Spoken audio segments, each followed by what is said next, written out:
Morning class. सब लोग को गुड मॉर्निंग। इंजन बता दिए थे कल। इंजन से रिलेटेड किस टाइप के क्वेश्चन आते हैं ये भी बताए थे। क्या कलम कहाँ गया जी? क्या कलम हुआ गायब हो गया? लिखेंगे कौन चीज़ से हम? कलम हुआ कहाँ रख दी? चलिए कोई बात नहीं, ऐसे बढ़ा देते हैं।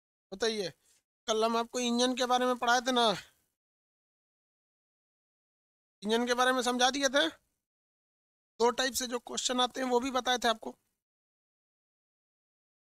इंजन से आने वाले दोनों टाइप के क्वेश्चन बताए थे ना।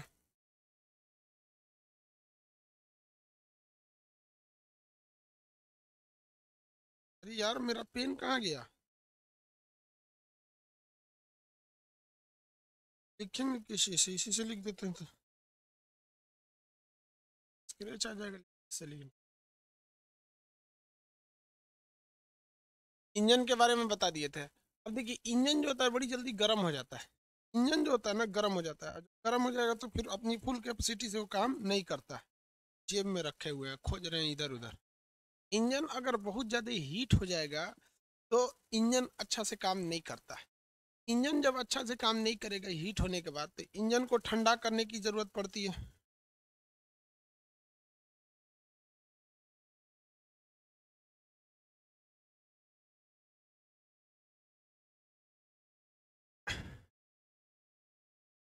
देखिए, इंजन जब हीट ज़्यादा हो जाए, बहुत ज़्यादा गर्म हो जाता है इंजन, तो उसको ठंडा करना पड़ता है।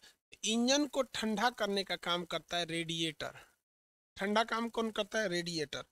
इंजन में लगा होता है कि रेडिएटर। रेडिएटर क्या क्या रेडिएटर का काम क्या होता है? इंजन को ठंडा रखने का काम करता है। इंजन को ठंडा रखने का काम रेडिएटर करता है। अब रेडिएटर में ठंडा रंग का और ठंडा ऑयल भरा जाता है, या फिर उसमें हवा का प्रॉपर फ्लो बनाया जाता है जिससे वो ठंडा कर सके। आप रेडिएटर को इंजन में तो देखना बड़ा मुश्किल होगा, गाड़ियों के अंदर लगा देता है। आप जनरेटर में रेडिएटर बहुत देखे होंगे। जनरेटर देखे हो कि नहीं भाई? जब जनरेटर का रेडिएटर देखे होंगे, रेडिएटर ऑफ जनरेटर, जनरेटर। खुल जाओ यार। अरे इतना बड़का खुल गया ये। देखिए, आप जनरेटर देखे होंगे तो उसमें एक जगह होता है जिसमें पानी भरा जाता है। आप देखे होंगे जनरेटर में पानी भरने वाला, वही होता है रेडिएटर।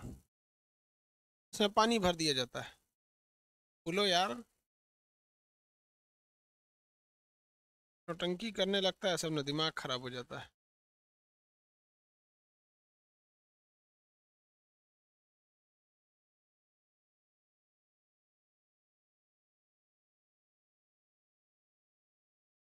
देखिए, ये जो है ये रेडिएटर है। ये क्या है? रेडिएटर। इसमें आप लोग शादी ब्याह में देखे होंगे, बारात वरात में तो पानी भरा जाता है। इसमें क्या किया जाता है? पानी भरा जाता है। ये इंजन को क्या रखता है? ठंडा रखता है। इंजन को ठंडा रखने का काम किसका होता है? रेडिएटर होता है। ये उसको ठंडा रखेगा। लेकिन समस्या जानते हैं कहाँ आ जाती है? कि रेडिएटर में हम लोग पानी का प्रयोग करते हैं। अब आप बताइए, पानी का प्रयोग क्यों किया जाता है रेडिएटर में? कितने लोग बता सकते हैं पानी का प्रयोग ही रेडिएटर में क्यों किया जाता है? सबसे बड़ा रीजन क्या है कि इसका, इसकी विशिष्ट ऊष्मा जो है वो बहुत ज़्यादा होती है। ये जल्दी गर्म नहीं होता है, और जब गर्म हो जाएगा जल्दी ठंडा ही नहीं होता है। इसलिए इसका प्रयोग करते हैं। लेकिन पानी की खराबी क्या है? 0 डिग्री सेल्सियस के बाद वो जम जाएगा। 0 डिग्री सेल्सियस पे वो क्या हो जाएगा? जम जाएगा। अब कश्मीर में आपका टेम्परेचर हो जाता है -20 डिग्री। अब आप बताइए, कश्मीर में -20 डिग्री टेम्परेचर हो गया।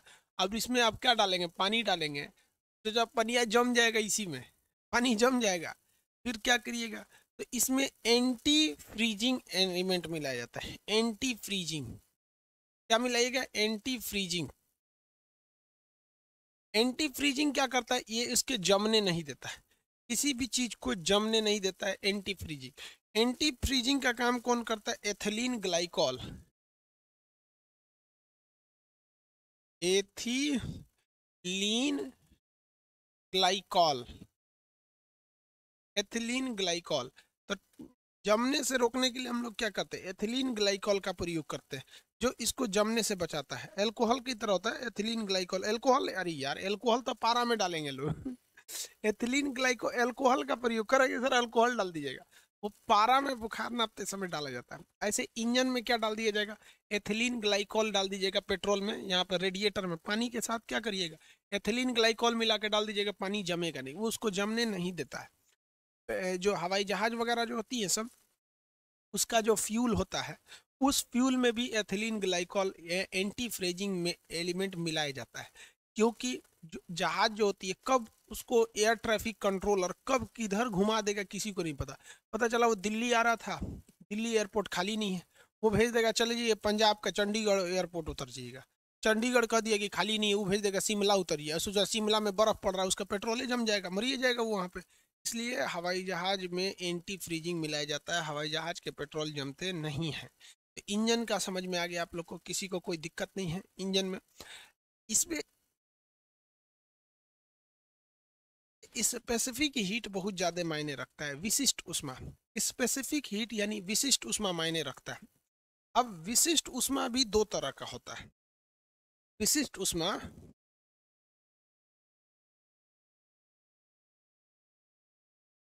विशिष्ट उष्मा, ये स्पेसिफिक हीट जो होती है वो दो तरह की होती है।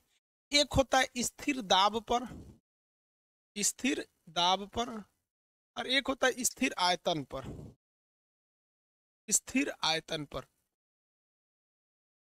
यानी अगर किसी चीज को दबाइएगा ना, अगर दबा दीजिएगा तो उसका टेम्परेचर वगैरह चेंज होने लगता है, या किसी चीज की वॉल्यूम बढ़ा देते हैं तो भी टेम्परेचर घट बढ़ सकता है। तो इसको हम लोग कहते हैं एट कांस्टेंट प्रेशर, सीपी। ऐसे कहते हैं कांस्टेंट वॉल्यूम, इसे क्या कहते हैं, सीवी। तो सीपी और सीवी ये दो तरह के आपको विशिष्ट उष्मा देखने को मिलेंगे इंजन में। ठीक है, constant pressure and constant volume, CP, और इसे क्या कहेंगे, एक तो को सीवी के नाम से जानता है, वी और क्या हो गया वॉल्यूम, और सी पर क्या हो गया, सी तो क्या भाई कांस्टेंट है, constant pressure, specific heat at constant pressure, specific heat at constant volume, specific heat at constant volume. ये चीज हो गई यहाँ पर इस विशिष्ट उष्मा को लेकर। अब यहाँ हमेशा एक चीज क्वेश्चन पूछता है, तीन तो क्वेश्चन पूछेगा, ये आपको बस याद रखना है। सीपी बड़ा होता है या सीवी बड़ा होता है, सीपी बड़ा होता है या सीवी बड़ा होता है। तो सीपी हमेशा क्या होता है, बड़ा होता है। अगर आप प्रेशर लगाइएगा, कांस्टेंट प्रेशर रखिएगा, तो उसकी विशिष्ट उष्मा क्या हो जाएगी, ज्यादा हो जाएगी। प्रेशर अगर ज्यादा रहेगा तो विशिष्ट उष्मा ज्यादा। तो ये सीपी और सीवी में रिलेशन हमेशा याद रखेंगे, CP is greater then CV, CP is greater then CV, ये हमेशा याद रखिएगा। दूसरा एक चीज याद रखिएगा, अगर ये बड़ा है, जैसे हम, मेरी और समझिए ध्यान से, अगर कोई चीज बड़ी है, जैसे 8 बड़ा है 5 से, आपको पता है ना 8 इज ग्रेटर देन 5, बड़ा है।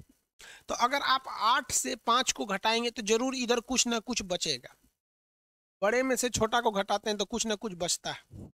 वैसे ही ये बड़ा है, तो इसमें से हम इस छोटा को घटाएंगे तो कुछ ना कुछ बढ़ेगा, जिसे कहेंगे आर। सीपी माइनस सीवी बराबर क्या हो जाएगा, आर। इसे कहते हैं मेयर का सिद्धांत, इसे क्या कहेंगे, मेयर का सिद्धांत, मेयर सिद्धांत। ये आपको नहीं पढ़ना है, ये अगर आप इंजीनियरिंग की तैयारी करते या मेडिकल की तैयारी करते तो उस फिजिक्स में यहाँ से काफ़ी क्वेश्चन आते हैं। Specific heat at constant pressure and specific heat at constant volume, बहुत क्वेश्चन आते हैं और ये बहुत इंपॉर्टेंट भी है। बट रेलवे के पॉइंट ऑफ व्यू से ये इंपॉर्टेंट नहीं है, और एनटीपीसी और ग्रुप डी के लिए तो ये इंपॉर्टेंट है ही नहीं। ये टेक्नीशियन वाले में क्वेश्चन पूछ देता है। लेकिन हम आपको बता दिए, कब को वो सोच रहा रेलवे का एग्जाम इतने ज्यादा शिफ्ट में होगा ना, कि जो लास्ट शिफ्ट में फेंकाएंगे लोग, शायद उनसे या तो बहुत इजी क्वेश्चन पूछ दे या तो बहुत टफ क्वेश्चन पूछ दे, नॉर्मल पूछेगा, इसे टेंशन नहीं लीजिएगा लोग यहाँ पे। समझ में आ गया कि नहीं। मेयर सिद्धांत गलत लिख दिए क्या जी, मेयर ठीक तो है।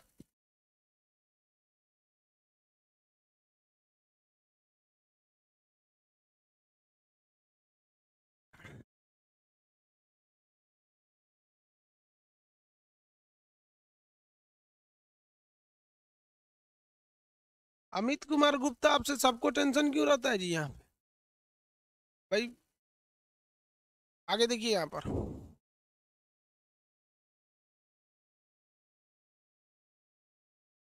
चलिए ध्यान से देखिए इधर।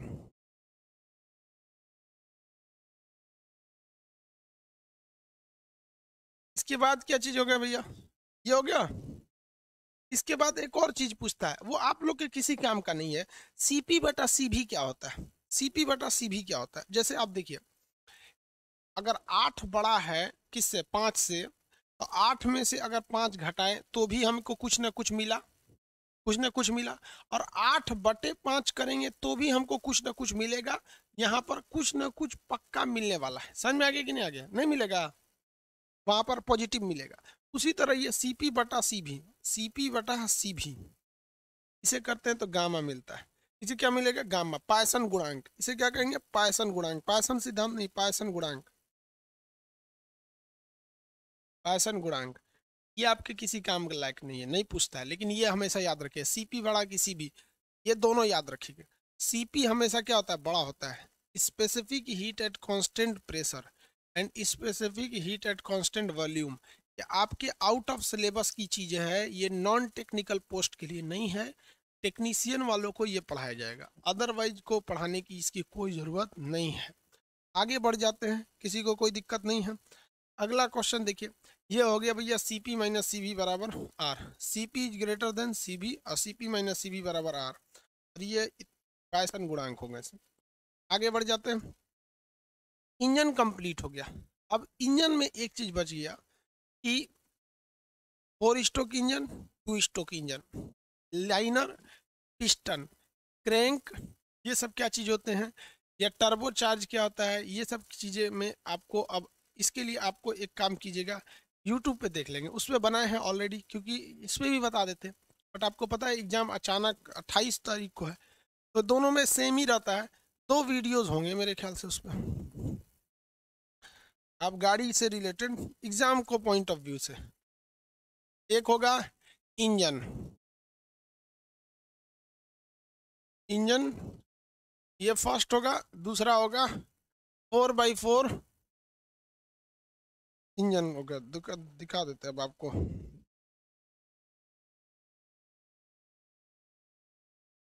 शकल दिखा देते हैं इंजन वाला।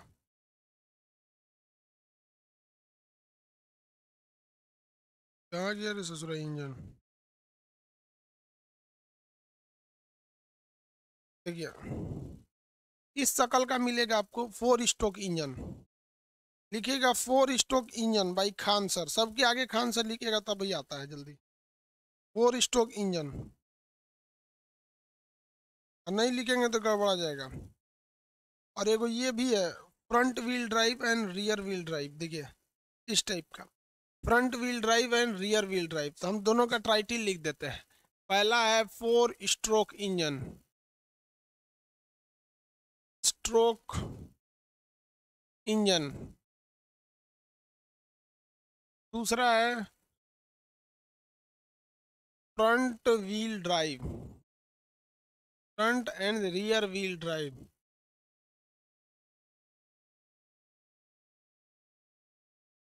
Front end rear wheel drive हो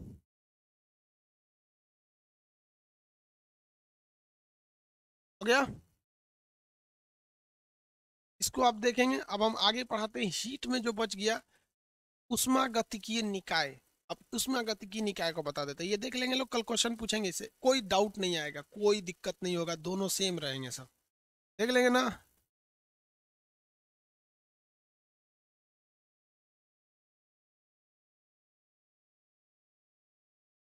अब हम लोग देखते हैं उष्मागतिकीय निकाय के बारे में।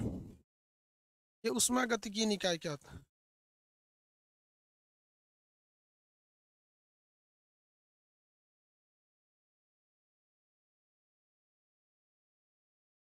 इसको देखिएगा आप लोग। देखिए, थर्मोडाइनेमिक सिस्टम, थर्मोडाइनामिक सिस्टम क्या होता है? थर्मोडाइनेमिक सिस्टम एक ऐसा सिस्टम जो फंक्शन करता हो, क्या करता हो? फंक्शन करता हो। किस चीज़ पर फंक्शन करता हो? उसके वॉल्यूम पर फंक्शन करता हो, उसके टेम्परेचर पर फंक्शन कर, उसके प्रेशर पर फंक्शन करता हो। यानी अगर वॉल्यूम को बढ़ाएंगे घटाएंगे तो उसका चेंजिंग हो जाएगा, टेम्परेचर को बढ़ाएंगे घटाएंगे तो चेंजिंग हो जाएगा, प्रेशर को बढ़ाएंगे घटाएंगे तो चेंजिंग हो जाएगा। इस आधार पर थर्मोडायनेमिक सिस्टम को कई भाग में बांटते हैं। एक का नाम होता है समतापीय, एक को कहते हैं रुद्धोष्म, एक को कहते हैं एडियाबेटिक। ये इंग्लिश होते हैं सब इस चीज़ के। अब इसको थोड़ा थोड़ा आप समझिए, इंपॉर्टेंट हो जाते हैं, ये कुछ खास नहीं है। एक होता है सम आयतनिक, समदाबीय, सम आयतनिक, समदाबीय,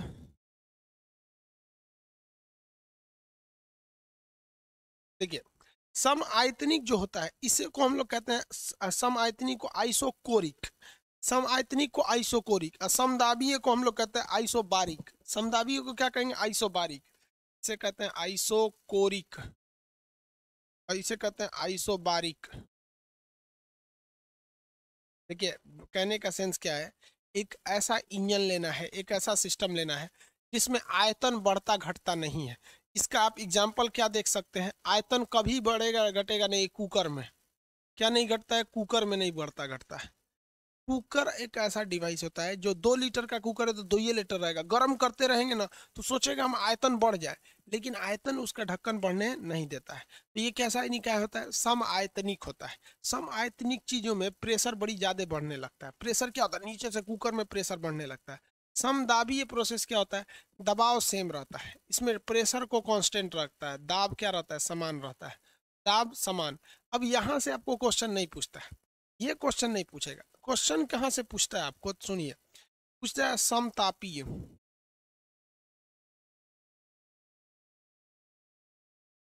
इसको कहते हैं हम लोग आइसोथर्मल।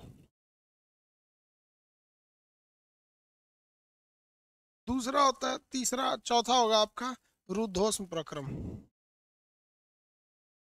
रुद्धोष्म प्रक्रम इसे कहते हैं एडियाबेटिक, एडियाबेटिक। रुद्धोष्म प्रक्रम क्या हो गया? एडियाबेटिक प्रोसेस हो जाता है। रुद्धोष्म प्रक्रम को क्या कहते हैं? Adiabatic process. रुद्धोष्म प्रक्रम को एडियाबेटिक प्रोसेस कहा जाता है। ये दो आपसे पूछेगा, चलिए हम इन दोनों को आपको पढ़ा देते हैं। समतापीय प्रक्रम, प्रक्रम, प्रक्रम का मतलब होता है प्रोसेस। इसे कहेंगे आइसो, तापमान से में तो थर्मल, प्रक्रम को प्रोसेस। भाई साहब ये एक ऐसा प्रोसेस है ना जो कोई ना कोई काम हो रहा है लेकिन टेम्परेचर नहीं बदलता है। अब आप सोचिए ना कि हम कोई भी काम करते हैं तो टेम्परेचर बदलता है। जैसे देखिए, अगर रोटी बना दिए हैं, क्या बना दिए हैं? रोटी बना दिए हैं। अब रोटी पचक रही है ना तो समझिएगा वो कुछ ना कुछ ठंडा हो रही है। हाथ ऐसे ऐसे रगड़ रहे हैं, रगड़ना छोड़ देंगे ना तो धीरे धीरे ठंडा हो जाएगा। ये कह रहा है कि नहीं, मूवमेंट भी हो रहा है, टेम्परेचर भी नहीं बदल रहा है। उसको क्या कहेंगे? समतापीय प्रक्रम। आप आप ऐसा कभी कल्पना करेंगे? अब जैसे मान लीजिए गाड़ी चल रही है, अचानक हचाक से ब्रेक मारे तो गाड़ी घरघरा के रोकेगी तो टेम्परेचर तो बढ़ ही जाएगा। ऐसा एग्जांपल हम आपको दो ठो दिखाते हैं। आप अगर देखेंगे बर्फ से पानी, बर्फ से पानी बनना। दूसरा आप देखेंगे मोम का गलना, मोम का गलना। दोनों एक अलग अलग प्रोसेस है लेकिन दोनों में टेम्परेचर सेम रहेगा। कैसे? देखिए, अगर बर्फ 0 डिग्री सेल्सियस पे है और पानी बनेगा तो वो भी 0 डिग्री सेल्सियस पे हो जाता है। यहाँ बर्फ से पानी बन गया लेकिन क्या टेम्परेचर चेंज हुआ? नहीं चेंज हुआ, सेम टेम्परेचर पे रह जाता है, सेम टेम्परेचर पे वो भी रह जाएगा। इसी को कहते हैं समतापीय प्रोसेस।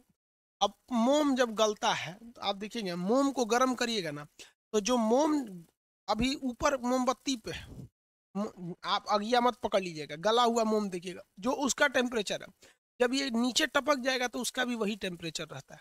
तो मोम का पिघलना या बर्फ का पिघलना एक समतापीय प्रोसेस होता है, क्योंकि तब पगले हुए भाग का भी टेम्परेचर वही है जो यहाँ है। आप बचपन में देखे मोमबत्ती से पड़े होंगे तो इसे गिरा के और उसे मोमबत्ती ऐसे कचकचा के इसे बैठा के रख देता था आदमी। तो ये प्रोसेस होता है। क्वेश्चन ये पूछा था कि समतापीय प्रक्रम यानी आइसोथर्मल प्रोसेस तेज होता है या धीमा? अब आप ये बताइए, फास्ट या स्लो? आइसोथर्मल प्रोसेस आप बताएंगे कमेंट करके, फास्ट होता है या स्लो?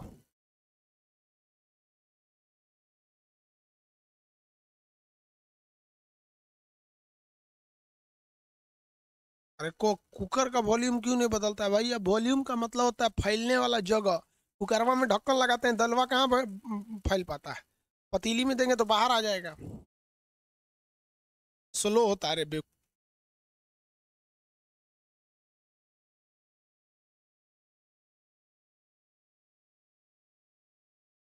कहीं का बोलता है फास्ट। ऐसे क्या मोमबत्ती ऐसे होता है, धाम मोमबत्ती गल गया। बर्फ देख रहे हो पानी बन गया, अरे घोंचू सब। उनमें फास्ट बोलता है, ये बहुत धीमा होता है। ये हमेशा कैसा होता है? धीमा, स्लो। ये क्या हो गया? स्लो होता है।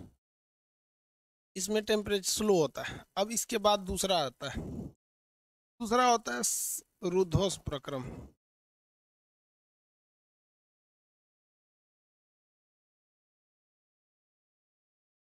रुद्धोष प्रक्रम को कहा जाता है एडियाबेटिक।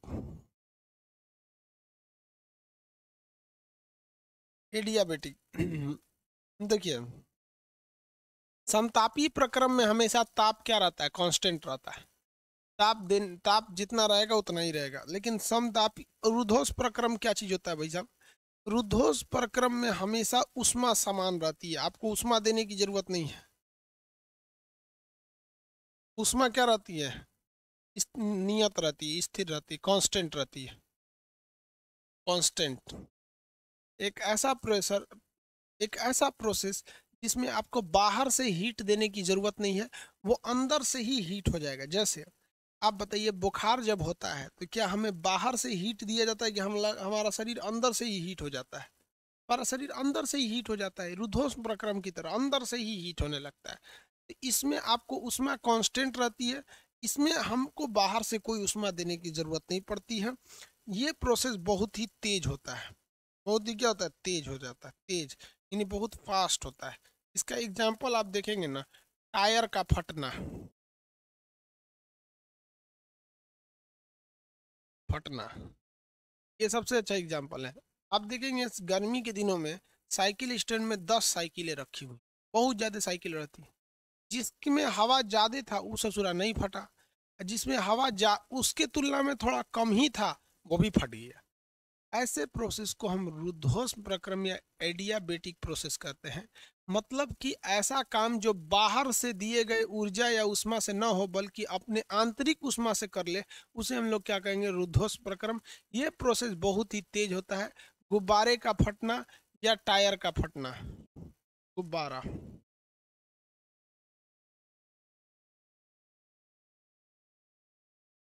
गुब्बारा का फटना, गुब्बारा का फटना या टायर का फटना, ये दोनों बहुत ही तेज होते हैं सर। आपको संभलने का मौका ही नहीं देगा, आप देखते रह जाएंगे साइकिल स्टैंड में भैया किसकी साइकिल फटी है।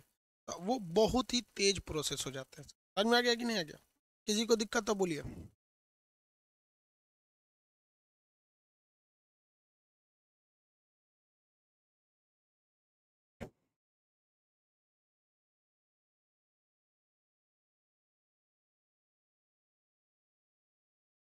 किसी को दिक्कत?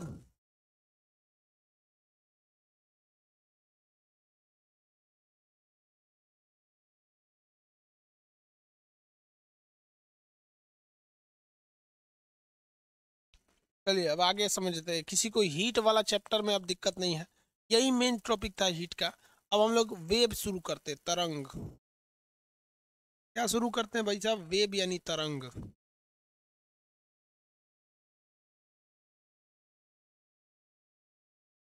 बलून या गुब्बारा वही होता है यार।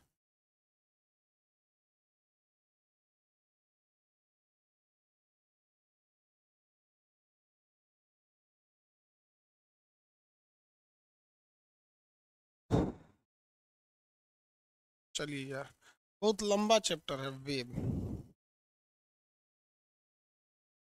इतना लंबा है, क्या बताएं हम आपको? वेब चैप्टर कितना लंबा है कि क्या बताएं? नहीं बताएं? वो कह रहा है लंबा है तो छोड़ दी। बेवकूफ। अगर वेव छूट गया तो पूरा फिजिक्स छूट गया, आपको बचा क्या? Wave, electric magnet. वेव में ही आता है आपका साउंड और लाइट। तरंग। तरंग भैया दो टाइप की है। तरंग किसे कहते हैं? किसी भी जगह पर उत्पन्न होने वाले हलचल को तरंग कहते हैं। मेरे हाथ को देख रहे हैं, ये तरंग बन जा रहा है। तो किसी भी जगह पे उत्पन्न होने वाले हलचल को या विक्षोभ को या डाइवेशन को, वाइब्रेशन को हम लोग क्या कहते हैं? तरंग कहते हैं। क्या कहेंगे? तरंग कहेंगे। तरंग भाई दो टाइप की होती है। तरंग कितने टाइप की होगी? दो टाइप की। एक तरंग होती है जिसे हम लोग कहते हैं विद्युत चुंबकीय तरंग। विद्युत चुंबकीय तरंग, इसको इंग्लिश में कहते हैं electromagnetic wave. Electromagnetic wave, electromagnetic wave कहते हैं। और एक होती है ना यांत्रिक तरंग। यांत्रिक तरंग, इंग्लिश में इसे कहते हैं मैकेनिकल वेव। इंग्लिश में मैकेनिकल, इंग्लिश में इसे क्या कहेंगे? मैकेनिकल वेव, यांत्रिक तरंग कहते हैं। तरंग दो टाइप की हो गई, विद्युत चुंबकीय तरंग और यांत्रिक तरंग। देखिए, इसमें हमको पढ़ लेना है ध्वनि के बारे में और इसमें पढ़ लेना है प्रकाश के बारे में। प्रकाश एक विद्युत चुंबकीय तरंग है और ध्वनि एक यांत्रिक तरंग है। तो ये सबको इधर पढ़ लेंगे और बाकी को इधर पढ़ लेंगे। तो भैया इसी में बहुत टाइम लगने वाला है, फिर उसमें पढ़ना पड़ेगा। चलिए देखिए, इसकी दो चार विशेषता समझ जाते हैं विद्युत चुंबकीय तरंग के। हम लोग को स्टार्ट इधर से करना है, बाद में उधर चलेंगे। स्टार्ट किधर से करना है? विद्युत चुंबकीय तरंग से।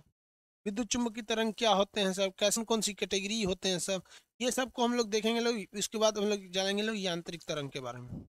ठीक है, देखिए पहला इसकी खोज किसने किया था? तो इसकी खोज किया था मैक्सवेल ने। इसकी खोज मैक्सवेल अलग था भाई, उसको आगे बताएंगे। इसकी चाल देखिए, इसकी चाल सबसे पहले होती है 3 × 10⁸, यानी ये प्रकाश की चाल से चलते हैं सब। दूसरी कैटेगरी क्या होती है भैया? ये निर्वात में भी जा सकते हैं। कहाँ जा सकते हैं? निर्वात। निर्वात को कैसे कैसे कहते हैं? वैक्यूम में कहते हैं, वैक्यूम। ये कहाँ जा सकते हैं भाई साहब? वैक्यूम में जा सकते हैं। कहाँ जा सकते हैं? वैक्यूम में चल सकते हैं। वैक्यूम, देखिए किसी भी चीज को चलने के लिए आप इतना तो ध्यान रखिए, कुछ न कुछ पकड़ के चलना पड़ता है। विदाउट पकड़े आप नहीं चल सकते। आप जमीन पे चलते हैं, आपका पैर जमीन को पकड़ कर चलता है, फिसलन वाली जगह को नहीं पकड़ पाता है, नहीं चल पाते। तो आप सॉलिड को पकड़ कर चलते हैं, सॉलिड को पकड़ कर चलते हैं। मछली लिक्विड को पकड़ कर चलती है, कहीं ना कहीं उसको लिक्विड को पकड़ के चलते हैं। और पक्षी जो होते हैं सब, पक्षी ये हवा को पकड़ कर चलते हैं, ऐसे ऐसे हवा को काटते हैं। हेलीकॉप्टर हो गया, ये हो गया। क्या होगा अगर हवा ही न रहे? तो कुछ चल ही नहीं पाएंगे सब कोई। इनको चलने के लिए किसी चीज की जरूरत नहीं है, निर्वात में चल सकते हैं। मैक्सवेल, इसकी खोज किसने किया था? मैक्सवेल साहब ने किया था। किसने किया? मैक्सवेल साहब ने किया। इस पर किसी भी टाइप का चार्ज नहीं होता है, नो चार्ज होते हैं। ना ये पॉजिटिव होते हैं ना ये निगेटिव होते हैं। तो आप बताइएगा, अगर हम किसी विद्युत चुंबकीय तरंग को किसी विद्युत क्षेत्र में, इलेक्ट्रिक क्षेत्र में जाएंगे तो डाइवर्ट करेगा? नहीं करेगा। क्यों नहीं डाइवर्ट करेगा? या नीचे वाली लाइट बुझा देते, आंख पे पड़ रहा है। क्यों नहीं डाइवर्ट करेगा? क्योंकि उसके ऊपर किसी भी टाइप का चार्ज नहीं है, उसके ऊपर किसी भी टाइप का चार्ज नहीं है। इसमें दो चार चीजें आप अच्छे से याद रखेंगे। इनकी चाल कितनी होती है? प्रकाश के चाल के बराबर होती है। चाल कितनी होगी? ये क्या कर रहा है ले तू लोग क्लासों में?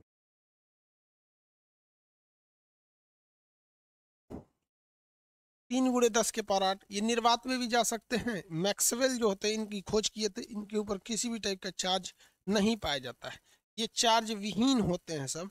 इनके पास जो ध्रुवण की क्षमता होती है और ये अनुप्रस्थ होते हैं। भैया अब ये ध्रुवण और अनुप्रस्थ क्या होता है याद रखिएगा। इनमें ध्रुवण देखी जाती है यानी पोलराइजेशन, और ये अनुप्रस्थ होते हैं। अनुप्रस्थ होते हैं। अनुप्रस्थ का मतलब होता है 90 डिग्री पे चलते हैं सभी से। देखिए ऐसे जाएंगे सब ना, ये ऐसे ऐसे गलती करेंगे सब, ऐसे ऐसे ये कई डायरेक्शन में दिखने लगते हैं। इसी घटना को कहते हैं हम ध्रुवण कहते हैं। इस घटना को क्या कहते हैं? ध्रुवण कहते हैं, पोलराइजेशन कहेंगे।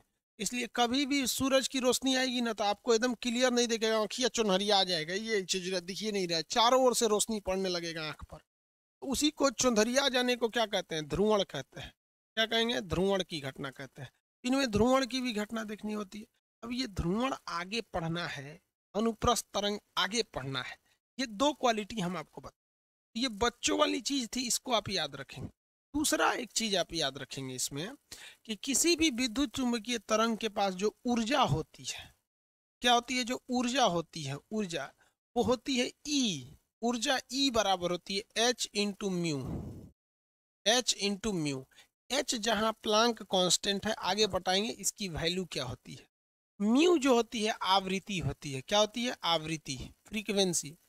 यानी अगर किसी चीज की फ्रीक्वेंसी, किसी तरंग की फ्रीक्वेंसी ज्यादा हो गई, उसकी ऊर्जा भी ज्यादा होगी, उसकी ऊर्जा भी ज्यादा होगी। कंफर्म है?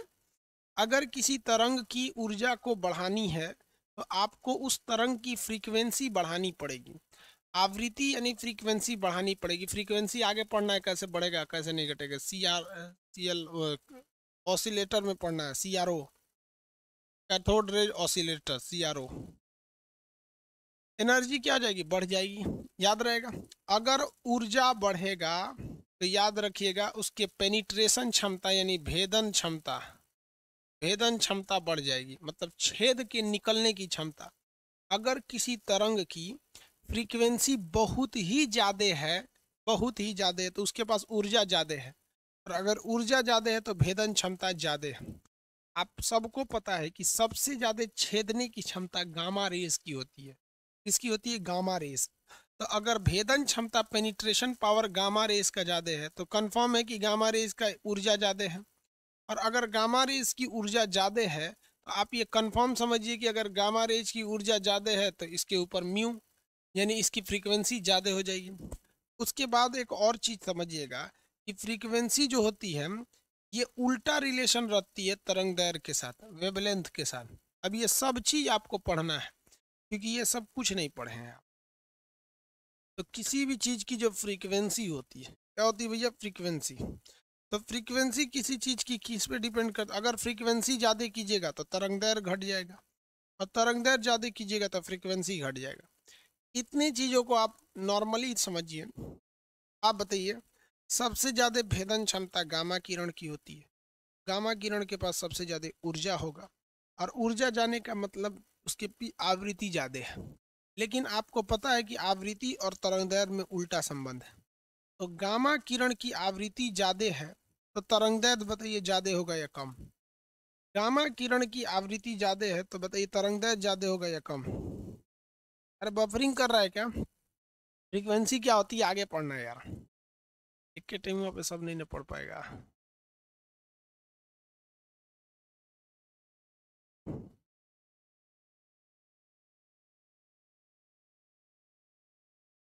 बड़ा नेटवर्क प्रॉब्लम भाई, कल से सर्वर गड़बड़ चल रहा है सबका।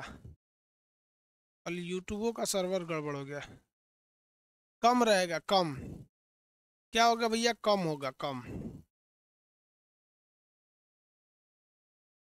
क्या हो जाएगा? कम हो जाएगा। वेरी गुड, कम रहेगा। क्या रहेगा? कम रहेगा। किसी को दिक्कत? हाँ, फ्रीक्वेंसी ज़्यादा रहेगी तो उसका वेवलेंथ जो है तरंगदैर्घ्य वो क्या हो जाएगा? कम हो जाएगा।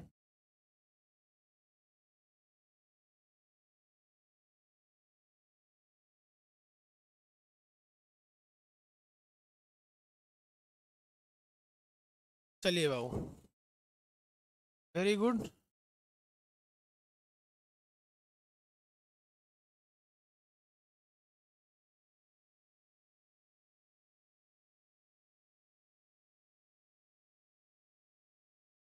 आगे देखिए, कल सर्वर में पता नहीं क्या प्रॉब्लम है, तो पूरे हिंदुस्तान का सर्वर बैठा हुआ था, ऑल ओवर इंडिया का था। अब हम लोग विद्युत चुंबकीय तरंगों को स्टार्ट करते हैं। हाँ? इसको स्टार्ट करते हैं विद्युत चुंबकीय तरंगों को। इसका लिस्ट याद रखिएगा, देखिए मेरी ओर। गाय, अवीजू, इंफ्रा, मारे। शॉर्टकट में बोलिए, गाय, अवीजू, इंफ्रा, मारे।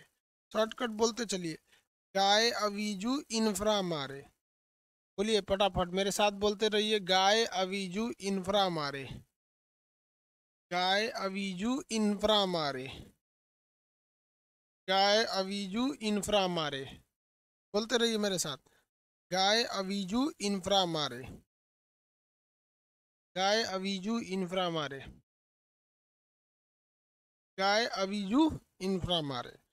अब ये गाय से क्या हो गया भैया, गाय से हो गया गामा किरण, गामा रेज। इंग्लिश हिंदी दोनों में इसे क्या कहा जाता है, गामा कहा जाता है। इंग्लिश और हिंदी दोनों में क्या कहा जाता है, गामा कहा जाता है, गामा रेज कहा जाता है। किसी को कोई दिक्कत नहीं है। ए से क्या हो गया, एक्सरे हो गया, ए से एक्सरे हो गया। आ से क्या हो गया, आ से हो गया ultra violet, ultra violet, UV जिसे कहते हैं अल्ट्रा वायलेट, अल्ट्रा वायलेट, इसी को यूवी कहते हैं किरण, इसी को कहते हैं परावैगनिक, परावैगनिक। ये भाई साहब विजुअल है, विजुअल, इसको कहते हैं दृश्य तरंग, और इसी को कहा जाता है प्रकाश। इसी को आपको चैप्टर पढ़ने में दिक्कत होती है, यही वाला टॉपिक हुआ खाली विजुअल वालों को, विजुअल को। इंफ्रा से होता है इंफ्रारेड, इंफ्रारेड, हिंदी में कहेंगे अवरक्त। मा से होता है माइक्रो, हिंदी में कहते हैं सूक्ष्म तरंग। रा से होता है रेडियो, इंग्लिश हिंदी दोनों को होता है रेडियो वेव, रेडियो वेव। इतने प्रकार के आपके क्या होते हैं, विद्युत चुंबकीय तरंग होते हैं। ये ही आपके विद्युत चुंबकीय तरंग हैं। ये क्या है भैया, आपके विद्युत चुंबकीय तरंग है। किसी को कोई दिक्कत है ये विद्युत चुंबकीय तरंग में? भाई सर्वर क्या दिक्कत आ रहा है? नहीं ठीक है सर्वर। विद्युत चुंबकीय तरंग है, इसको याद रखिएगा कि इस कोना अगर आप आते हैं तो इस कोना में आपकी आवृत्ति बढ़ती है, और जब कभी भी आवृत्ति बढ़ेगी तो ऊर्जा बढ़ेगी, और ऊर्जा बढ़ेगी तो पेनिट्रेशन क्षमता, भेदन क्षमता पे प्रभाव पड़ेगा, भेदन क्षमता भी बढ़ जाएगी। लेकिन अगर इस साइड जाइएगा तो इस साइड जाने पे तरंग दैर्घ्य बढ़ता है, तरंग दैर्घ्य बढ़ता है। इस साइड जाने पे क्या बढ़ता है भैया, तरंग दैर्घ्य बढ़ता है। इस साइड में क्या बढ़ेगा, तरंग दैर्घ्य बढ़ेगा। अब आप बताइए, सबसे ज्यादा आवृत्ति गामा की, सबसे ज्यादा ऊर्जा गामा का, सबसे ज्यादा भेदन क्षमता गामा का, लेकिन तरंग दैर्घ्य गामा का, क्योंकि तरंग दैर्घ्य उधर जाने पे बढ़ता है। जैसे जैसे जाएंगे अल्फा पे तो अल्फा का तरंग दैर्घ्य थोड़ा ज्यादा होगा, लेकिन ये सब चीजें कम हो जाएंगी। अल्ट्रावायलेट की आवृत्ति, ऊर्जा, भेदन क्षमता थोड़ी और कम होगी। जैसे इंफ्रारेड की और कम हो जाएगी, माइक्रोवेव की और कम हो जाएगी, रेडियो वेव की और कम हो जाएगी। यानी जब आप इधर से उधर क्षमता बढ़ती है, छेदने की क्षमता बढ़ती है।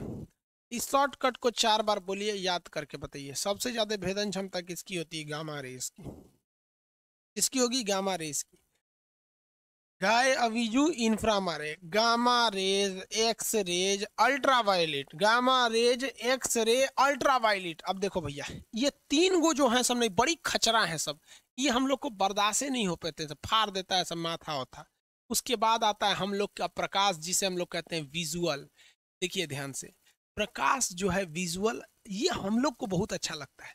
यानी इससे इधर 3 गो, इसके इधर 3 गो, हई हम बर्दाश्त नहीं कर पाते हैं, हई हई हम देखिए नहीं पाते हैं, हई देखिए नहीं पाते हैं, बर्दाश्त नहीं कर पाते हैं। बीच में है यह भैया हमारा प्रकाश, प्रकाश को ही हम देख पाते हैं।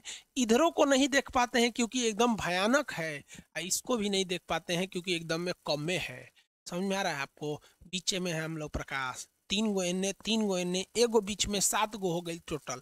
इधर देखिएगा तो गामा खतरनाक, एक्सरे खतरनाक, अल्ट्रावायलेट यानी यूवी रेज खतरनाक। इधर देखेंगे तो इधर हो जाएगा आपका infrared, micro, radio, infrared, micro, radio. इस साइड में gamma, X ray, ultraviolet, gamma, X ray, ultraviolet. कभी सुने हैं कि इंफ्रारेड रोशनी खराब है? ये खराब नहीं है। समझ में आ रहा है कि नहीं आ रहा है? ये ट्रिक याद रखिए, फिर इसको पढ़ाएंगे, क्योंकि गामा रेज को पढ़ाएंगे कि एमआरआई मशीन में गामा रेज, अनाज को कीड़े मकोड़ों से सुरक्षा करने के लिए गामा रेज का प्रयोग किया जाता है। लेजर मशीन में गामा रेज का प्रयोग किया जाता है। किसी चीज़ को छेदने में गामा रेज का प्रयोग किया जाता है। कैंसर के उपचार में गामा रेज का प्रयोग किया जाता है। ये सब चीज़ें, एक्सरे का प्रयोग हड्डियों की जाँच करने के लिए किया जाता है। दांतों में सुराख जाँच करने के लिए किया जाता है एक्सरे। एक्सरे जो होता है वो कोई भी आपका पत्थर, हीरा, मोती, ये सब में अगर दरार है तो उसका पता करने के लिए एक्सरे का प्रयोग किया जाता है। अल्ट्रावायलेट पानी को साफ कर देता है, ओजोन को छेद देता है, स्किन कैंसर कर देता है। विजुअल ये तो प्रकाश है, इसका चैप्टर है, पढ़ना है। इंफ्रारेड जो होता है वो छोटे छोटे होते हैं, ये सीसीटीवी कैमरा में, रिमोट में, ये सब में प्रयोग किया जाता है। रेडियो वेव जो होते हैं सब, ये इसका भी प्रयोग किया जाता है डिस्ट्रीब्यूशन में, इसमें माइक्रोवेव का, रेडियो वेव का प्रयोग रडार में। ये सब धीरे धीरे अभी और समझेंगे। अभी आप इसको पूरा याद कीजिए, 4 बार बोलिए, अपने से याद हो जाएगा। इसका सीक्वेंस याद हो जाएगा तब इसको समझाने में मजा आएगा, नहीं तो मजा नहीं आएगा। सबसे ज्यादा भेदन क्षमता,